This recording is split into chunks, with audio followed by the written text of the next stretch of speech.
Hi అండి. ఈరోజు వెన్న మేగడతో తీయాలా చెప్తాను. ఇదిగోండి, ఇది మేగడ, పాల మేగడ తీసి ఒక వారం రోజులు గిన్నెలు వేసి ఫ్రిడ్జ్లో పెట్టాను. ఇప్పుడు మిక్సీకి వేస్తాను. చూడండి మిక్సీకి వేసి తిప్పాను మేగడ్ని. వెన్న వచ్చేసింది.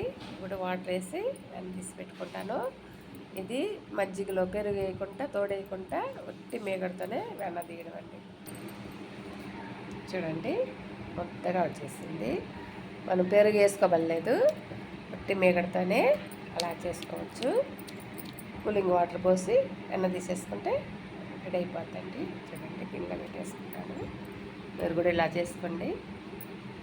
గిన్నె పెట్టాను, ఇప్పుడు వెన్న వేసేసుకుంటాను.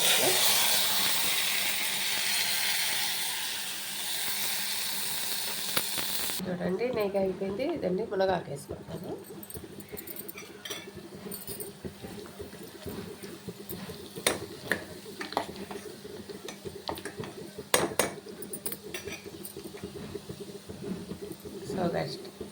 స్టవ్ కట్టేస్తాను.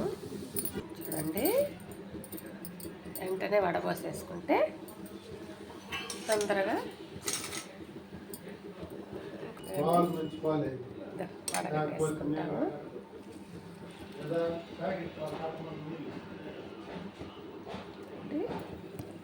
మేగడ పాలు అయితే ప్యాకెట్ పాలు అయితే మేగడ రాదు, వెన్న రాదు, నెయ్యి రాదు. చూడండి వడపోసేసుకున్నాను. ఇలాగా వడపోసి పెట్టుకోవాలి.